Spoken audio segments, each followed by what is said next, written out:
स्वागत है दोस्तों आपका अपने YouTube चैनल आरडी कोचिंग में। दोस्तों मैं नीरज सर और आज मैं बताऊंगा आप लोगों को दोस्तों टेंस के बारे में। और आज मैं सभी टेंस के बारे में बताऊंगा और बताने के बाद बारी बारी एक एक टेंस को हम लोग पढ़ेंगे। तो चलिए दोस्तों सबसे पहले हम लोग स्टार्ट करते हैं। दोस्तों टेंस का मतलब होता है काल, और काल का अर्थ होता है दोस्तों समय। टेंस का धातु अर्थ होता है दोस्तों काल, और काल का अर्थ होता है समय। दोस्तों समय को पढ़ने के लिए हम लोग तीन भागों में बांटा गया है। समय को पढ़ने के लिए हम लोग तीन भागों में बांट दिए हैं, जो इस प्रकार है दोस्तों।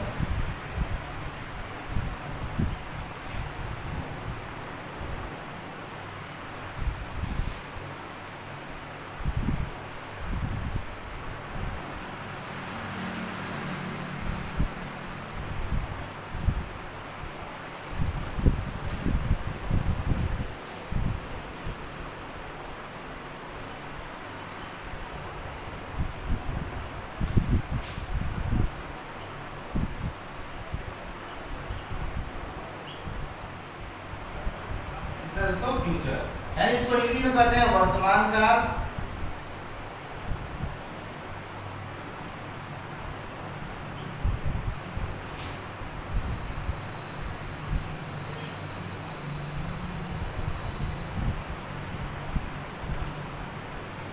भूतकाल और कहते हैं भविष्य काल।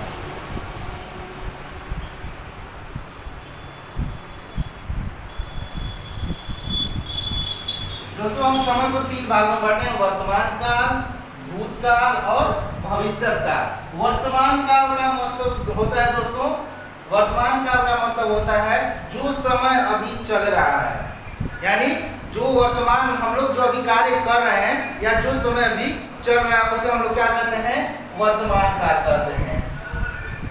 वर्तमान का पास्ट टेंस यानी भूतकाल। दोस्तों जो समय बीत चुका है दोस्तों, जो जैसे कि हम लोगों ने पीछे यानी कल जो कार्य हम लोग पीछे छोड़ करके आ रहे हैं वो कहाँ चला जाता है, भूतकाल में चला जाता है दोस्तों। और ये फ्यूचर यानी भविष्य काल, और जो समय दोस्तों आने वाला समय होता है उसे हम लोग कहते हैं भविष्य काल। यानी तीन समय को हम लोग तीन भागों में बांटे हैं। वर्तमान काल, जो समय अभी प्रगति में यानी चल रहा है उसे वर्तमान काल, जो समय बीत चुका है उसे हम लोग कहेंगे भूतकाल, और जो समय अभी आने वाला है उसको हम लोग कहेंगे भविष्य काल। अब दोस्तों इसके भी कुछ पार्ट्स हैं। प्रेजेंट टेंस के चार भाग हैं, पास्ट टेंस के भी चार भाग हैं और फ्यूचर टेंस के भी चार भाग हैं। उसको हम लोग देखते हैं दोस्तों।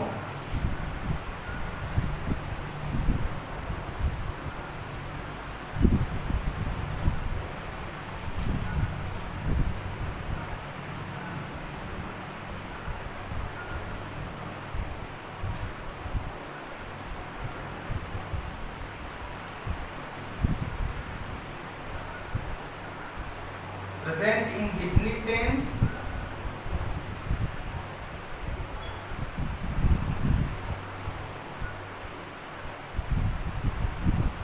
present continuous tense,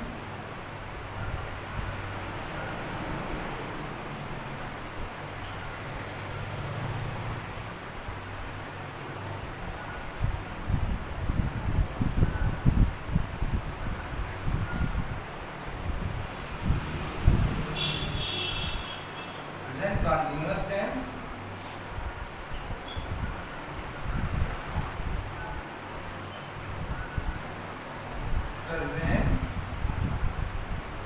present perfect tense,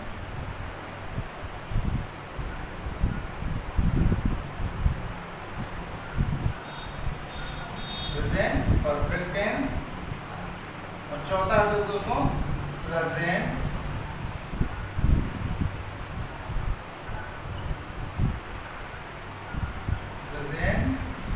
perfect,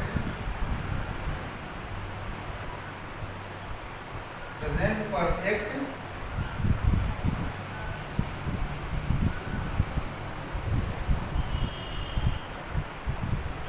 present perfect continuous tense।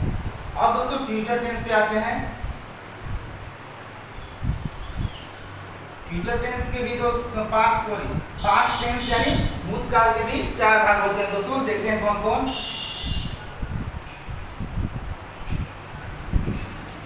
Past indefinite tense,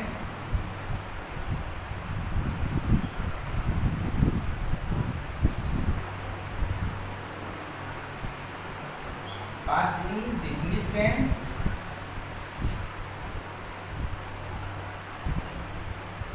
past continuous tense,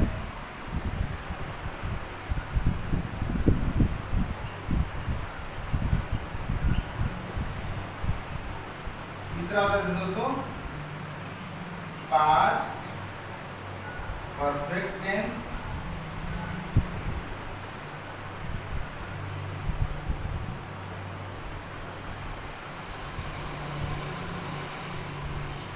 past perfect tense, और चौथा होता है दोस्तों पास्ट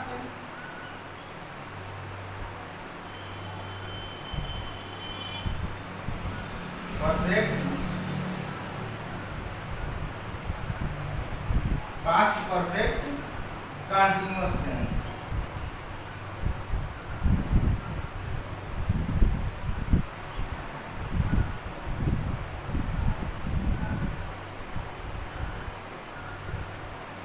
इसी तरह से दोस्तों फ्यूचर का भी 4 पार्ट होता है। आइए हम देखते हैं। पहला है फ्यूचर इंडेफिनिट टेंस,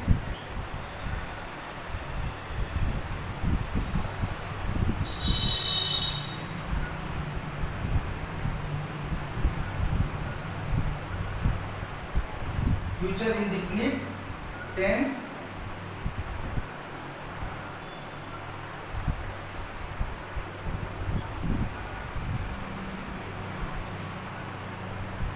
दूसरा होता है फ्यूचर कंटीन्यूअस टेंस,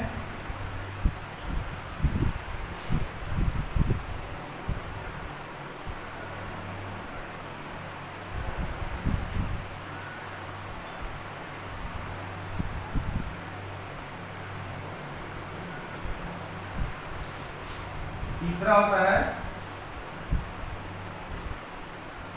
तीसरा यहाँ पे लिख देते हैं दोस्तों। आपका तीसरा होता है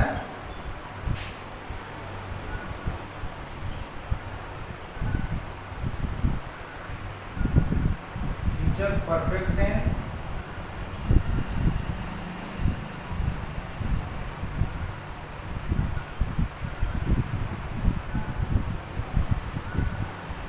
और चौथा होता है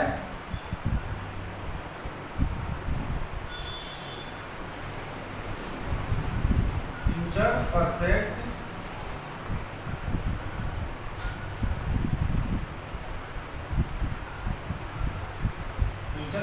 कंटीन्यूअस टेंस,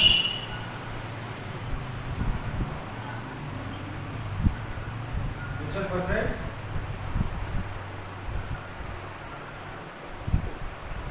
ये रहे दोस्तों प्रेजेंट टेंस का चला, present indefinite tense, present continuous tense, present perfect tense, और चौथा है प्रेजेंट परफेक्ट कंटीन्यूअस टेंस। अब दोस्तों पास्ट टेंस क्या है? Past indefinite tense, past continuous tense, past perfect tense, और चौथा है पास्ट परफेक्ट कंटीन्यूअस टेंस। अब फ्यूचर टेंस देते हैं यानी भविष्य काल। इसका पहला पार्ट है फ्यूचर इंडेफिनिट टेंस, दूसरा है फ्यूचर कंटीन्यूअस टेंस, तीसरा है फ्यूचर परफेक्ट टेंस, और चौथा है दोस्तों फ्यूचर परफेक्ट कंटीन्यूअस टेंस। अब दोस्तों हम लोग सभी टेंस को यानी प्रेजेंट टेंस का अब पहला भाग पढ़ेंगे, प्रेजेंट इंडेफिनिट टेंस। तो चलिए दोस्तों सबको बारी बारी से हम लोग पढ़ते हैं।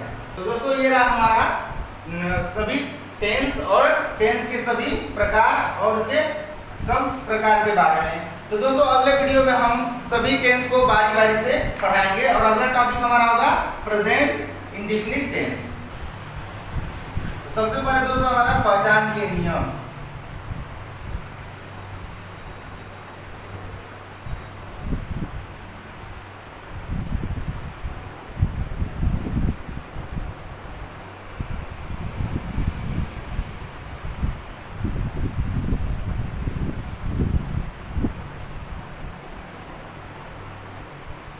दोस्तों कोई भी सेंटेंस दे दे तो हम उसको कैसे पहचानेंगे कि कौन सा टेंस है। दोस्तों जब तक हम लोग टेंस को पहचानेंगे नहीं तब तक हम उसको ट्रांसलेट नहीं कर सकते हैं। तो दोस्तों सबसे पहले आता है जरूरी कि उसको पहचानना।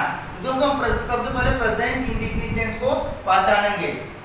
तो दोस्तों सबसे पहले हम ये देखते हैं कि जिस वाक्य का यानी जिस वाक्य के अंत में ता है, ती है, ते है शब्द आता है उसे हम लोग प्रेजेंट इंडेफिनिट कहते हैं। लिख देते हैं दोस्तों।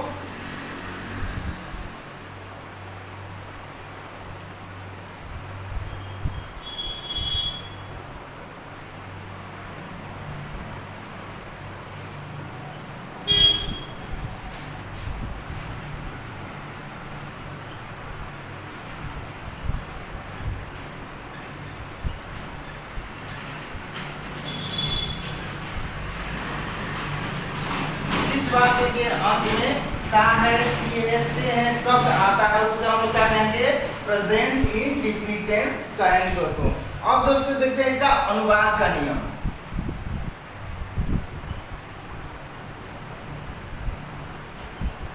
अनुवाद के नियम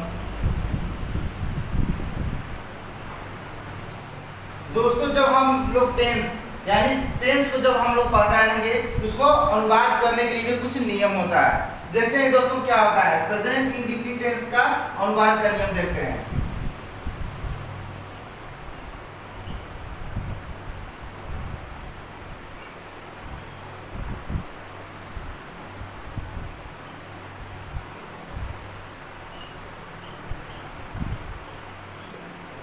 दोस्तों ये होता है सब्जेक्ट यानी कर्ता, और कर्ता दोस्तों करने वाला। जो पूरे वाक्य में कौन मेन होता है, करने वाला, किसी भी कार्य को करने वाला कौन होता है कर्ता होता है। उसको सब्जेक्ट यानी हिंदी में उसको कर्ता करते हैं। और वर्ब मतलब क्रिया होता है दोस्तों। क्रिया मतलब कोई भी कार्य जो उस वाक्य में हो रहा है, पढ़ना, लिखना, सोना, जाना, आना, खाना, पीना, ये सब क्या है दोस्तों क्रिया है। तो वाक्य में जो कर रहा है वो क्या हो गया कर्ता हो गया, और जो कार्य हो रहा है वो क्रिया हो गया। और उसके बाद जो होता है दोस्तों ऑब्जेक्ट बचता है। और वर्ब में क्या होता है एस या ईएस लगता है दोस्तों। और वो भी अगर वाक्य हमारा एक वचन का है तो उसमें एस या ईएस लगेगा। और वाक्य हमारा अगर बहुवचन यानी सेंटेंस हमारा जो बहुवचन है तो इसमें कुछ नहीं लगेगा दोस्तों। केवल ये दोस्तों एक वचन के लिए है। ये क्या है एक वचन। और दोस्तों बहुवचन में क्या होता है सब्जेक्ट प्लस वर्ब का फर्स्ट फॉर्म प्लस ऑब्जेक्ट। ये दोस्तों बहुवचन के लिए होता है। एक वचन होता है दोस्तों सब्जेक्ट प्लस वर्ब का फर्स्ट फॉर्म में एस या ईएस प्लस ऑब्जेक्ट। ये दोस्तों एक वचन के लिए होता है। और सब्जेक्ट प्लस वर्ब का फर्स्ट फॉर्म प्लस ऑब्जेक्ट ये दोस्तों बहुवचन के लिए होता है। तो दोस्तों इसका स्क्रीनशॉट ले लीजिए। और अब दोस्तों हम इसको एग्जाम्पल के साथ बताएंगे।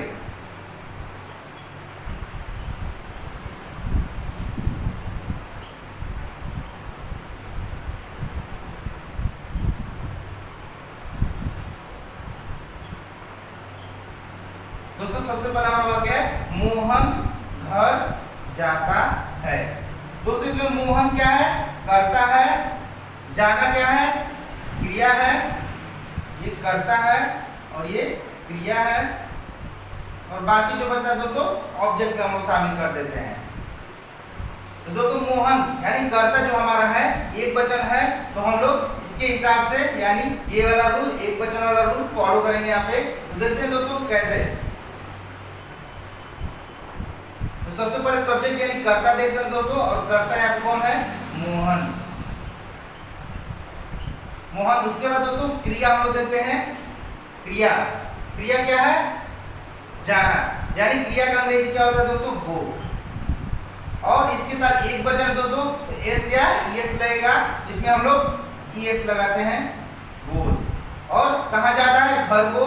दोस्तों जब जाने के लिए जाता है तो to home, to market, to Varanasi ऐसे करके टू लगता है। टू मतलब घर को जाता है टू होम।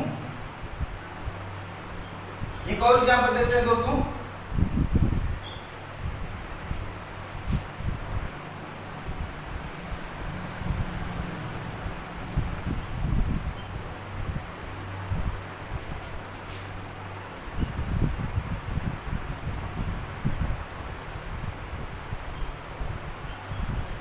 हम लोग बाजार जाते हैं। अब दोस्तों हम लोग देखेंगे कि जो हमारा कर्ता है, हम लोग क्या है, कर्ता, यानी जो हमारा कर्ता है वो एक वचन है कि बहुवचन है। अगर दोस्तों ये बहुवचन है तो हमारा जो इस रूल नंबर ये है बहुवचन के लिए, वो वाला हम लोग फॉलो करेंगे। तो देखते हैं दोस्तों कैसे। हम लोग के अंग्रेजी होते हैं बी। अब दोस्तों हम लोग देखेंगे क्रिया क्या है, क्रिया भी क्या है, जाना, और जाना का अंग्रेजी होता है गो। अब देखते हैं दोस्तों बहुवचन है, बहुवचन क्रिया के साथ कुछ भी नहीं लगता है, वर्ब का केवल फर्स्ट फॉर्म लगता है, तो वर्ब का फर्स्ट फॉर्म हो गया गो। और उसके बाद फिर आगे बताएं टू मार्केट।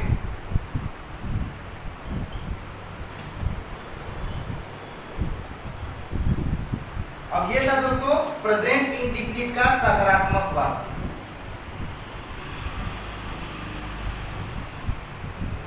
सकारात्मक वाक्य ये था दोस्तों, होता है ना प्रेजेंट इंडेफिनिट का, ये था सकारात्मक वाक्य। अब हम लोग चलते हैं दोस्तों प्रेजेंट इंडेफिनिट का नकारात्मक वाक्य की तरफ चलते हैं।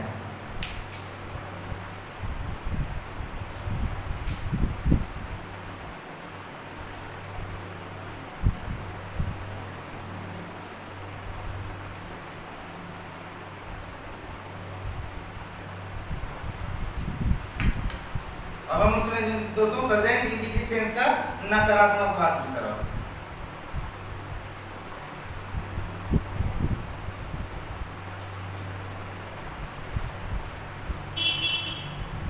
नकारात्मक वाक्य में पहचान करके सेम वही होता है दोस्तों कि जिस वाक्य के अंत में ता है, ती है, ते है शब्द आता है और बीच में वाक्य में क्या लगा रहता है, नहीं लगा रहता है दोस्तों। यहाँ पे क्या लगा रहता है, नहीं लगा रहेगा।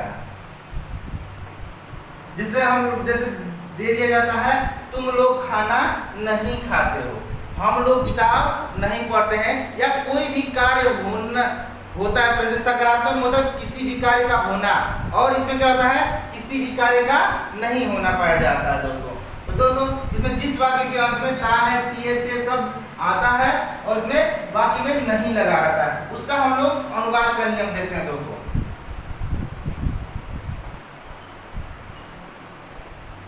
सब्जेक्ट दोस्तों जैसे हम लोग सकारात्मक लिखते हैं सेम वैसे लिखेंगे, बस थोड़ा सा चेंजिंग है। सब्जेक्ट प्लस अगर नकारात्मक है एक वचन में डज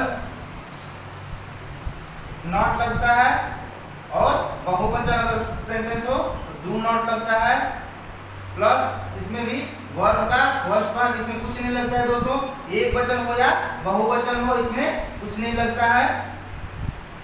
सब्जेक्ट हो गया does not, do not, verb का फर्स्ट फॉर्म प्लस ऑब्जेक्ट लगता है। तो दोस्तों ये हो गया सब्जेक्ट प्लस, अगर हमारा वाक्य है एक वचन है तो डज नॉट लगेगा, अगर हमारा वाक्य बहुवचन है तो डू नॉट लगेगा, वर्ब का फर्स्ट फॉर्म लगेगा और ये ऑब्जेक्ट। अब देखते हैं दोस्तों एक दो एग्जांपल दे करके समझा देते हैं क्योंकि कॉन्सेप्ट क्लियर हो जाएगा ऐसे। अब देखते हैं दोस्तों उसमें हम लोग क्या लिखे थे कि हम लोग बाजार जाते हैं। अब इसमें वही सेंटेंस हम फिर से एक बार लेते हैं दोस्तों, हम लोग बाजार नहीं जाते हैं।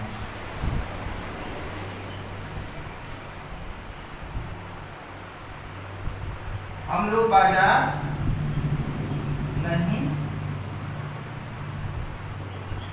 जाते हैं। अब दोस्तों ये वाला स्ट्रक्चर जो हम है उसको फॉलो करेंगे।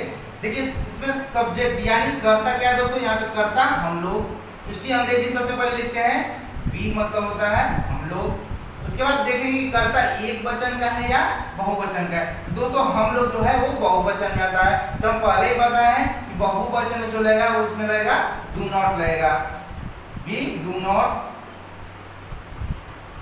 उसके बाद दोस्तों क्या है, उसके बाद हम लोग देखते हैं बारी बारी से देखते हैं। सबसे पहले कर्ता लिख लिए, उसके बाद अगर एक वचन तो ये लगाएंगे, बहुवचन है तो डू नॉट लगाएंगे, तो बहुवचन है तो हम लोग डू नॉट लगाए हैं। उसके उसके बाद क्रिया पे जाते हैं। अब क्रिया क्या है? जाना। क्रिया क्या है? जाना। जाना का अंग्रेजी होता है दोस्तों गो। और कहाँ जाते हैं? बाजार, गो टू मार्केट। अब दूसरा के एक वचन में एग्जाम्पल दे देते हैं दोस्तों। अब दूसरा एग्जाम्पल हम लोग लेते हैं।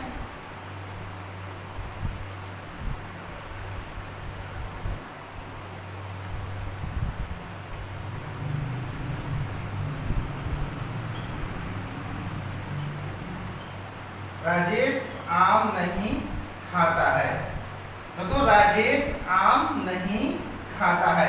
अब देखते हैं दोस्तों, कर्ता हमारा जो है यह है राजेश। और देखते हैं सबसे पहले हमारे पास कोई भी वाक्य आता है तो देखते हैं इसमें सब अगर कर्ता क्या है और कर्ता एक वचन है कि बहुवचन है। यदि एक वचन है तो क्या लगाएंगे और बहुवचन है तो क्या लगाएंगे। तो दोस्तों हमारा कर्ता है राजेश। राजेश है एक वचन, तो हम सबसे पहले लिख लेंगे राजेश। अब देते हैं राजेश एक वचन है कि बहुवचन है। तो राजेश दोस्तों एक वचन है तो हम लोग क्या लगाएंगे? Do not. Rajesh does not. Rajesh does not. उसके बाद क्या है दोस्तों? खाता है, यानी क्रिया है। क्रिया क्या है? खाता है। तो उसका अंग्रेजी होता है। अब ये हो गया दोस्तों प्रेजेंट इंडिफिनिट का नकारात्मक वाक्य भी क्या हुआ? समाप्त हो गया। दोस्तों अगर कहीं समझ में नहीं आया तो कमेंट में जरूर करिएगा। अब आता है दोस्तों प्रश्नवाचक वाक्य। अब प्रेजेंट इंडिफिनिट का प्रश्नवाचक वाक्य।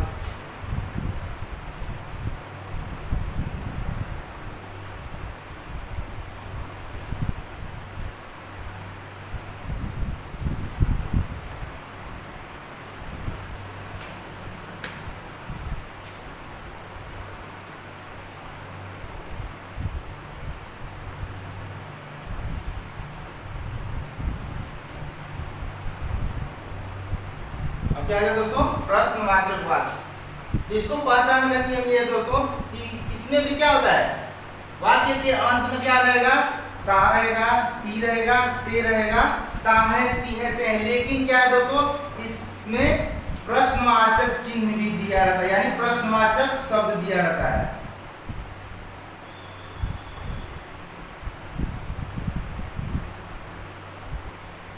इसमें क्या होता है दोस्तों? प्रश्नवाचक शब्द, यानी कब, क्यों, कहां, कैसे, किसने, किसको, ये सब प्रश्नवाचक शब्द जो है दोस्तों वो दिया रहता है। अब इसका अनुवाद का नियम देखते हैं दोस्तों। दोस्तों इसमें दो अनुवाद के नियम में दो तरह से हम लोग बता सकते हैं। एक होता है यदि प्रश्न शब्द प्रारंभ में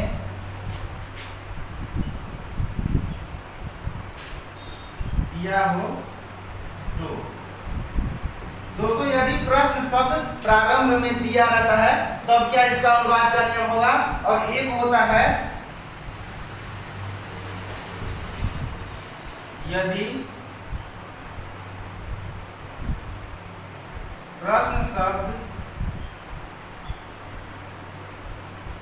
बीच में दिया हो तो। दोस्तों इसको हम लोग प्रश्नवाचक जो होता है दो तरह से आता है। यदि एक बनता है यदि प्रश्न शब्द वाक्य के प्रारंभ में दिया हो तब क्या इसका स्ट्रक्चर यानी अनुवाद का नियम होगा। और यदि प्रश्न शब्द बीच में दिया हो तब इसका स्ट्रक्चर यानी अनुवाद का नियम क्या होगा। तो दोस्तों सबसे पहले हम लोग देखेंगे यदि प्रश्न शब्द प्रारंभ में हो तो। दोस्तों सबसे पहले इसका हम लोग शब्द प्रारंभ में दिया हो तो इसका स्ट्रक्चर क्या होगा, और यदि प्रश्न शब्द बीच में दिया हो तो इसका स्ट्रक्चर क्या होगा। अभी हम इसको बताएंगे और एक एक एग्जांपल भी करवाएंगे। दोस्तों यदि प्रश्न शब्द प्रारंभ में दिया हो तो सबसे पहले हम लोग डज या डू से प्रारंभ करते हैं। इसके बाद सब्जेक्ट लिखते हैं, इसके बाद वर्ब का फर्स्ट फॉर्म लिखते हैं, इसके बाद ऑब्जेक्ट लिखते हैं। और दोस्तों यदि प्रश्न शब्द बीच में दिया हो तो सबसे पहले हम लोग प्रश्न शब्द की अंग्रेजी लिखते हैं, फिर क्या लिखते हैं,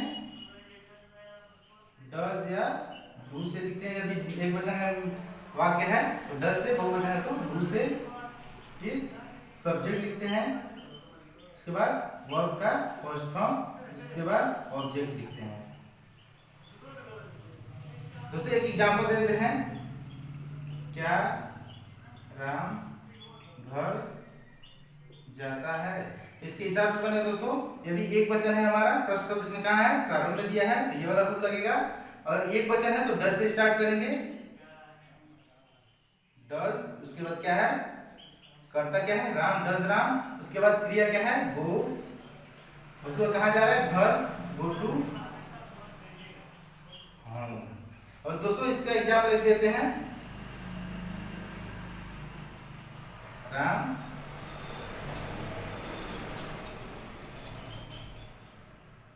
हम लोग बाजार जाते हैं, बाजार जाते हैं। इससे दोस्तों इसका प्रश्न क्या है, बाजार क्यों जाते हैं, हम लोग बाजार क्यों जाते हैं। तो इसका प्रश्न शब्द क्या है दोस्तों, बीच में है, इसको इसके हिसाब से प्रश्न शब्द पहले लिखते हैं। प्रश्न क्यों है इसमें, क्यों की अंग्रेजी क्या होती है, वाई। इसके बाद क्या है, एक वचन है तो डज से, बहुवचन है तो डू से। यहाँ पे बहुवचन दिया है तो डू से डू लिखेंगे, बाय डू। उसके बाद क्या है, सब्जेक्ट क्या है, हम लोग, बाय डू बी। उसके बाद कहाँ जाते हैं, जाते हैं तो गो, और बाजार जाते हैं, गो टू मार्केट। तो दोस्तों यहाँ पे हमारा प्रेजेंट इंडेफिनिट टेंस समाप्त होता है, और अगले वीडियो में हम लोग पढ़ेंगे प्रेजेंट कंटीन्यूअस टेंस। तो चलिए दोस्तों वीडियो को खत्म